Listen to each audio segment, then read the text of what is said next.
Assalamualaikum warahmatullahi wabarakatuh. Perkenalkan, nama saya Galuh Agasya Wardani dari kelas Akuntansi C semester 1 dengan NIM 2020-12-107. Di sini saya akan mempresentasikan atau menjelaskan perihal makalah yang saya buat.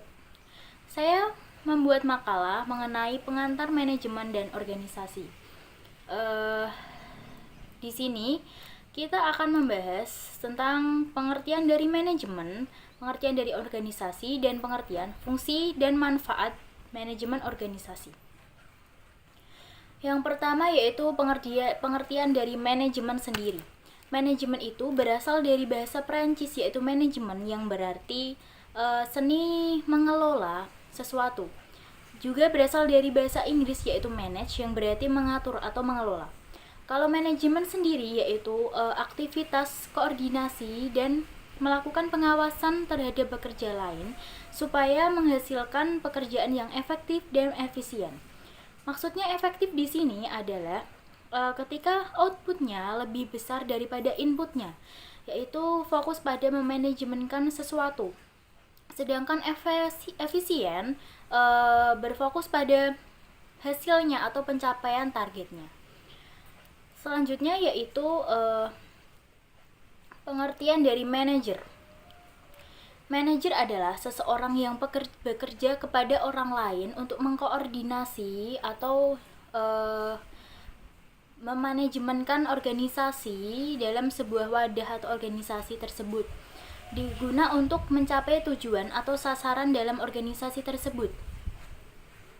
Seorang manajer juga untuk memimpin, mengelola, mengatur, mengendalikan, juga mengembangkan suatu kegiatan di dalam organisasi atau perusahaan tersebut. Selanjutnya yaitu keahlian yang harus dimiliki oleh seorang manajer. Seorang manajer adalah seseorang khusus atau yang mempunyai skill, kemampuan yang lebih. Jadi dia harus memiliki keahlian tertentu, yaitu pertama skill, juga kompeten, sabar, juga memiliki semangat kerja yang tinggi. Selanjutnya yaitu tingkatan manajer dalam organisasi.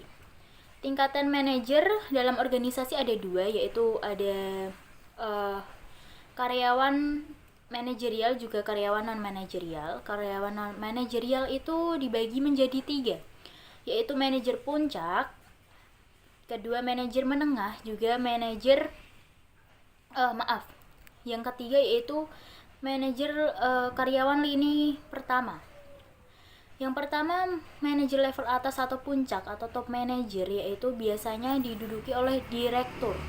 Yang kedua menengah, yaitu diduduki oleh supervisor, dan yang ketiga lini pertama biasanya diduduki oleh mandor. Yang kedua yaitu karyawan non manajerial atau biasanya karyawan yang jumlahnya paling banyak atau buruh pabrik biasanya. Karyawan non manajerial itu biasanya bekerja pada sistem produksi perusahaan. Di dalam tingkatan manajer itu biasanya dibuat piramida tradisional namanya. Yang pertama yaitu ada puncak, menengah, lini pertama, yang terakhir yaitu karyawan non manajerial. Biasanya di dalam suatu perusahaan jumlah top manager itu paling sedikit dibandingkan dengan manajer menengah, juga dibandingkan dengan lini pertama, apalagi non manajerial. Dan yang paling banyak yaitu karyawan non manajerial, biasanya lebih dari 1.000 orang karyawan. Yang selanjutnya yaitu peran-peran manajemen. Peran-peran manajemen itu dibagi menjadi 3. Yang pertama peran jembatan antar pribadi, yang kedua peran penyambung informasi, dan yang ketiga peran pengambil keputusan. Sekarang yang pertama, peran jembatan antar pribadi. Biasanya manajer ini sebagai penyambung antara karyawan yang memiliki konflik agar tidak terjadi miskomunikasi antar karyawan. Peran ini mengatur hubungan orang lain serta berbagai tugas yang bersifat seremonial dan simbolis. Dalam peran ini, manajer sebagai panutan, pimpinan juga penghubung. Yang kedua yaitu peran penyambung informasi atau informational roles. Kelompok peran ini manajer termasuk orang yang menyampaikan informasi kepada karyawannya. Dia sebagai pengawas, penyebar berita, dan juga juru bicaranya. Yang ketiga yaitu peran pengambil keputusan atau decisional roles. Peran ini manajer biasanya itu tergantung pada bidang-bidangnya. Contohnya saat pada perusahaan menjual barang, lalu ada yang membeli dan menawar harga tersebut, maka yang memutuskan harga berapa pada barang tersebut ada manajer tersebut. Yang selanjutnya yaitu skill management atau keahlian dalam manajemen. Terdapat 3 skill atau keahlian, yaitu keahlian teknis, keahlian hubungan antar manusia, dan keahlian konseptual. Yang pertama yaitu keahlian teknis. Seorang manajer itu harus memiliki skill khusus, biasanya teknik khusus. Contohnya pada bidang produksi, ada manajer produksi. Otomatis manajer produksi tersebut harus bisa memainkan mesin pabrik agar ketika karyawan melakukan kesalahan, dia bisa memperbaiki apa yang salah dari karyawan tersebut. Yang selanjutnya yaitu keahlian hubungan antar manusia. Biasanya manajer ini paling disegani oleh banyak pihak karena dia pandai menjalin relasi antar orang lain, berkomunikasi, memotivasi, memimpin, dan membangkitkan kepercayaan juga antusias. Yang ketiga yaitu keahlian konseptual. Keahlian ini dia mampu memahami manajemen secara keseluruhan. Bagaimana dia memanajemenkan sesuatu, bagaimana organisasi itu akan berjalan dengan baik. Selanjutnya perubahan yang mempengaruhi pekerjaan manajer. Perubahan teknologi, ada perubahan teknologi, ada perubahan ancaman keamanan. Contohnya ancaman keamanan itu ketika ada demo di luar, jadi manajer itu harus menindaklanjuti dengan tepat. Ketiga yaitu penekanan yang lebih tinggi pada etika organisasi dan manajemen, terus peningkatan daya saing.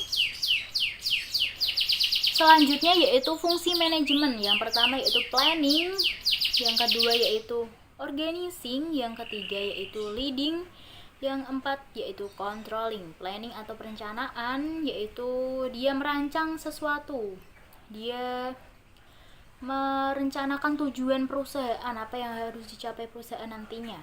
Yang kedua yaitu organizing, menentukan apa yang harus diselesaikan, bagaimana caranya, dan siapa yang menyelesaikan. Yang ketiga itu kepemimpinan atau leading, dia harus memberikan motivasi kepada karyawan bawah, dia memilih orang-orang, dia mengembangkan orang lain juga. Yang ketiga yaitu controlling atau pengendalian atau pengawasan. Controlling yaitu dia harus mengawasi, dia mengevaluasi apa yang dilakukan oleh karyawannya. Selanjutnya yaitu pengertian organisasi. Organisasi adalah alat atau wadah tempat manajer, karyawan, sekelompok orang melakukan kegiatannya untuk mencapai tujuan yang sudah ditentukan. Karakteristik organisasi yaitu ada orang, tentunya ada orang, memiliki struktur yang nyata dan bersifat terbuka juga fleksibel, ada pimpinannya, ada manajernya, ada karyawan non manajerial, dan ada tujuannya.